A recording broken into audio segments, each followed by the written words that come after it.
nações. Esse é o tema propício para o dia de hoje, tá? E também foi o tema da vigília de sexta-feira, onde nós falamos sobre as bênçãos sobre as nações, o papel das nações, como Deus trata o mundo, né? Talvez seja surpresa para alguns, Deus trata as nações.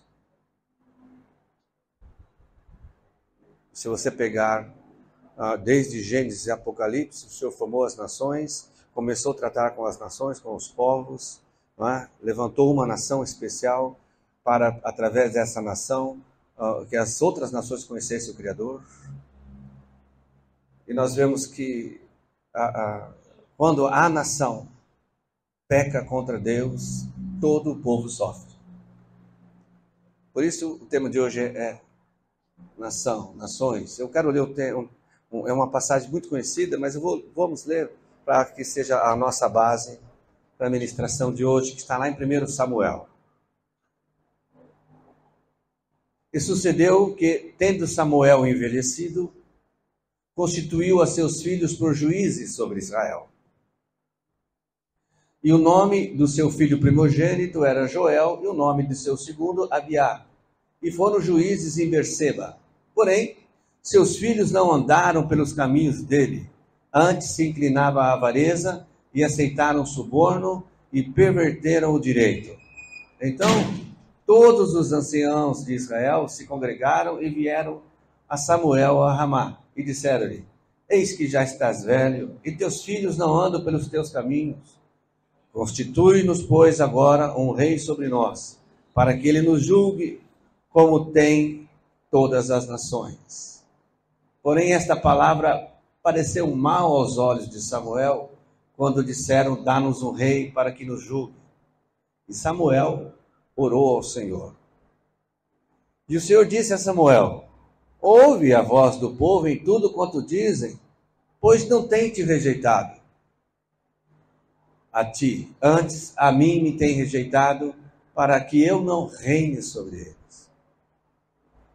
Conforme a todas as obras que fizerem desde o dia em que os tirei do Egito até o dia de hoje, a mim me deixaram, e os outros deuses serviram, assim também fazem a ti. Agora, pois, ouve a sua voz, porém, protesta-lhes solenemente e declara-lhes qual será o costume do rei que houver de reinar sobre eles. Já conhece essa palavra? Essa passagem bíblica, todos conhecem? Até então, Israel era dirigido pelo Criador através dos profetas. Aqui, terminando ali um período da história que se chama Juízes. Então, o povo se rebelou contra Deus. Mas não foi agora. Deus disse: esse povo, desde que eu os tirei do Egito, vem se inclinando a outros deuses. Esse povo vem adorando outros deuses e pensa que eu não estou vendo. Então hoje, Samuel, não fique chateado, porque eles não estão rejeitando você, estão rejeitando a mim. A nação de Israel rejeitou o seu Criador, aquele que os livrou do Egito, livrou da escravidão. É claro que teve uma consequência terrível para Israel. Israel agora não depende de um Deus imutável, não depende de um Deus misericordioso, mas vai depender do homem. O homem é falho. Tem um ditado no mundo que diz: quer conhecer o homem, dê-lhe dinheiro e poder, e você vai conhecê-lo. O homem aqui escolhido foi Saul. Deus disse: Saul é o mais indicado. Deus sempre é misericordioso.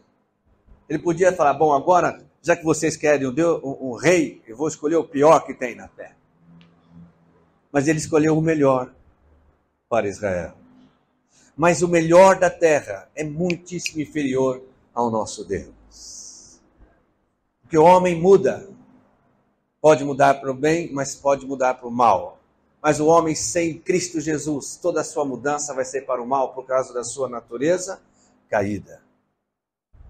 E foi assim que aconteceu com Israel. Né? Israel foi levado à guerra, Israel passou por momentos difíceis, enfim, você já conhece a história. Nós estamos vivendo um tempo no Brasil de escolhas. A igreja, quando eu digo a igreja, irmãos, é aquele que é nascido de novo. Não são aqueles que estão na igreja.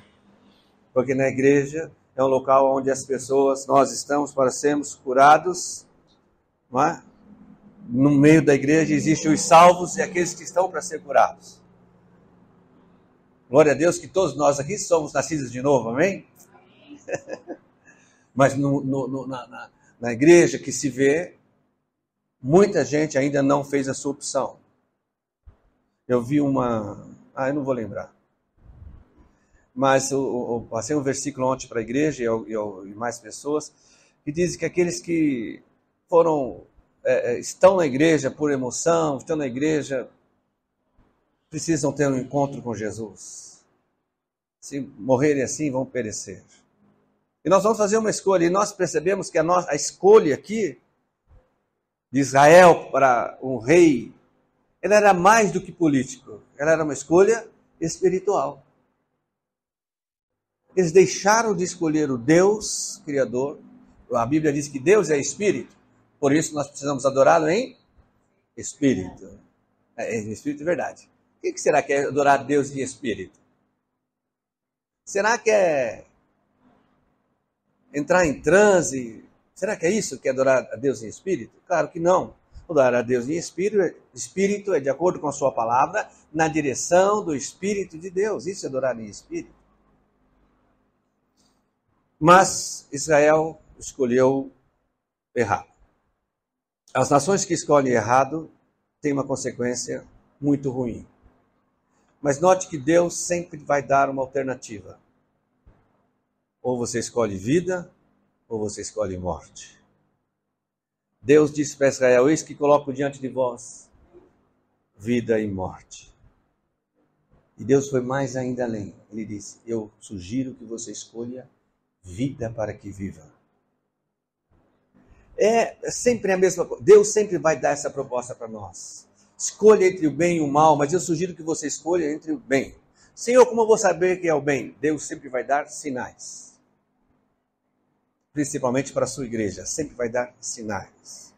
Nesse meio tempo há uma grande batalha na mente das nações, entre o bem e o mal. O diabo entra nas mentes das nações, para que as nações o escolham.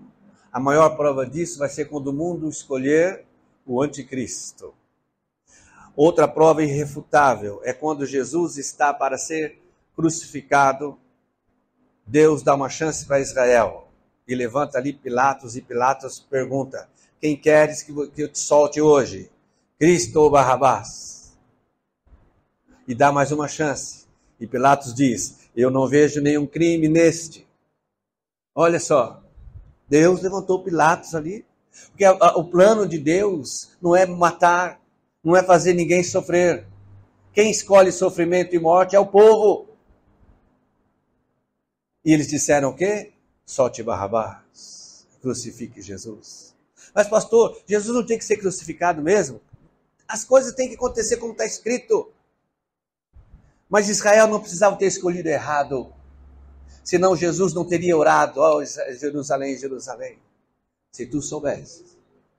Ele não precisava ter orado: Jerusalém, Jerusalém, você tem que fazer isso mesmo, porque senão eu não vou ser crucificado. Jesus seria crucificado de qualquer forma, porque essa é a maneira que Deus instituiu de pagar o pecado pela humanidade, derramar o sangue de Cristo Jesus. Jesus iria ser crucificado, mas não pela escolha do povo que ele escolheu. É assim a nossa nação. A nossa nação vai ter que passar, a nação vai passar pela grande tribulação, o mundo todo vai passar pela grande tribulação. Lembre-se da mensagem de Pedro: eu não sei como Deus vai fazer, nem a hora, mas vai acontecer, porque está escrito. Deus disse que vai acontecer, então vai acontecer. Mas não precisa começar pelo Brasil. Na vigília, o Senhor falou conosco: o Brasil pode ser a nação que vai ficar para a grande tribulação, aonde do Brasil vai sair a palavra do Evangelho, para que aqueles que ficarem na grande tribulação se convertam. Porque João viu uma grande multidão e perguntou: de onde vieram esses? Esses vieram da grande tribulação. Pode ser do Brasil. Nós não estaremos aqui. A igreja não estará aqui. Mas vai ter um povo aqui que ouviu a palavra de Deus, ouviu o Evangelho, mas não se rendeu a Cristo. Vai ficar, mas vai ter o conhecimento. E o Espírito de Deus vai despertar. Esse é o nosso entendimento. Pode ser o Brasil, mas o Brasil precisa fazer a boa escolha. Por isso que nós estamos orando. Hoje, para a nossa nação, no nosso entendimento, é um ponto-chave da história do Brasil. Que o povo acorde. Também, durante a vigília, nós tivemos a certeza do encantamento sobre o Brasil. Né? Nós vemos pessoas honestas, pessoas que não têm por que escolher o lado tenebroso, mas estão namorando o lado tenebroso. Não tem por quê. Só pode ser algo espiritual. Não é algo social, nem cultural. Não pode ser. Não pode ser. Nós já chegamos à conclusão disso. Mateus 24, 4. E esse evangelho do reino será pregado em todo o mundo, habitado, tendo como testemunho a todas as nações. Não é pessoas. A todas as nações. Então chegará o fim, a grande tribulação. Deus está tratando com pessoas ou com nações? Nações. Nós lembramos de Jericó. Você acredita mesmo que todos que estavam em Jericó eram ruins, eram terríveis? Devia ter pelo menos uma família boa, ou duas, sei lá. Boa no sentido de não querer guerra. Né? Jericó estava em guerra com Israel. Mas tinha uma pessoa, as crianças, por exemplo. Mas a nação guerreou contra a nação escolhida de Deus. Todos pereceram, a não ser a família de Raabe. O que eu quero dizer com isso, irmãos? A nação, quando está sendo tratada, a nação, quando está debaixo de maldição, mesmo que tenha pessoas boas ali, vai sofrer a consequência. A igreja que está nas nações onde o Senhor está julgando, a igreja sofre. É isso que nós precisamos fazer. Levar a mensagem do Senhor. A igreja ela é dinâmica, a igreja tem que participar de tudo. Por exemplo, um exemplo bem simples. Você é convidado para ir num casamento idólatra. Você é convidado. Eu não vou porque eu sou cristão, eu sou evangélico. Tem que ser porque evangélico você não conhece o evangelho. Né? Eu não vou porque Deus vai me castigar. Não, você deve ir. Porque quando o casal estiver recebendo a bênção idólatra, você está ali abençoando em nome de Jesus, quebrando aquela bênção. Quantas pessoas já me perguntaram, pastor, eu posso ir no casamento? Olha, lá vai ter idolatria. Eu falei, vai para quebrar a idolatria. E se for budismo? Vai para quebrar a bênção budista e abençoe em nome de Jesus. Ele está te chamando para ser convidado, você é amigo, vai ser padrinho. Agora, você não vai ser padrinho de alguém que diz para você assim, eu rejeito esse Jesus, eu vou... Aí não. Mas você pode estar lá na festa e abençoar. Nós não participamos de nada contrário ao nosso Deus. Nós não participamos do inimigo de Deus. Deus disse, tem inimigos. O inimigo de Deus é o nosso inimigo. Entenda. Vou fazer um parênteses aqui. Amanhã é dia 31 de outubro. É dia de adoração ao diabo no mundo inteiro. Pelos seus seguidores. Só que não se fala que é adoração ao diabo. Se fala que é Halloween. Nós vimos uma moça que se diz cristã. Por que o pastor está julgando a moça? Eu falei, não, pelo fruto você conhece a árvore. Nosso desejo é que encontre Jesus e seja salva, nasce novo, e nós estejamos no céu. Tirando várias fotos vestida de bruxa. Mas o que tem? Tem tanto filme de bruxa, bruxinha boa, bruxinha mala. Vestida de bruxa. E bruxa é um dos símbolos do satanismo. Meu povo sofre por falta. Bruxa é um símbolo do satanismo. Como é que uma pessoa cristã pode se caracterizar daquele símbolo do satanismo e tirar selfie e dizer que está tudo bem? Não está tudo bem. Lembre-se, nós somos sal da terra e luz do vestido de bruxa. Mas que nada, isso é bobagem. É só uma brincadeirinha. Doces e travessuras. Fala um sinônimo de travessura para mim. Um só. Esse menino está fazendo travessura. É um menino travesso. É um menino rebelde. Rebeldia é um princípio satânico. Puxa, eu nunca tinha pensado nisso, pastor. Pois é. Nós estamos vivendo um tempo onde o maligno vai controlar o mundo inteiro. Mas a igreja ele não controla, porque a igreja já tem um Senhor. É como se alguém quiser comprar você. Não pode. Você não está à venda. Você já foi comprado. Você já tem um dono. Aí, pastor, dono? Você já tem um dono. É Jesus Cristo, o Senhor. Ele te comprou com o sangue dele. Então o diabo não pode te comprar. O diabo não pode oferecer um preço por você. Você não está à venda. Mas o resto do mundo está. Por isso que você vê, mas como é que pessoa pode? Porque está à venda. Que o Brasil, a nossa nação, se renda a Jesus Cristo. Se renda a Jesus. Pastor, mas e as outras pessoas? Não tem problema. Quando Israel saiu do Egito, outras nações se acompanharam também. Mas o que prevaleceu foi Israel. Não se preocupe. Jesus é o Senhor. Mas os pecados do Brasil precisam ser perdoados. Essa também é a nossa nação. Aí em Marcos 13:10 é bem parecido. Ele diz, é necessário que antes o evangelho seja pregado a todas as nações. Ali antes do quê? Da grande tribulação. Aí você diz, pastor, então vai faltar tanto tempo, né?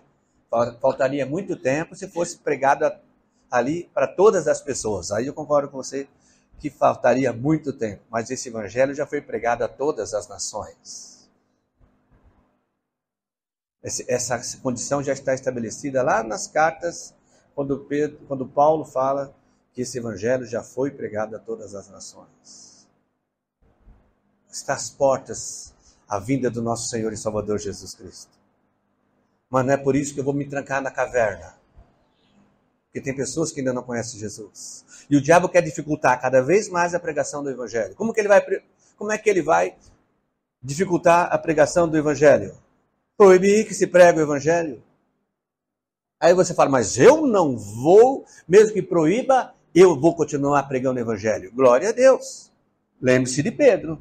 Senhor, se for preciso, eu morro. Mas estava onde? No quentinho da casa. Estava junto com os outros discípulos. Melhor de tudo, Jesus estava com ele. Por isso, não menospreze a perseguição. Se para agradecer só 10% volta, imagine quando a igreja for proibida e com sanções de pregar o evangelho, quantos da igreja, porcentagem, vão continuar pregando, dispostos a morrer pelo evangelho?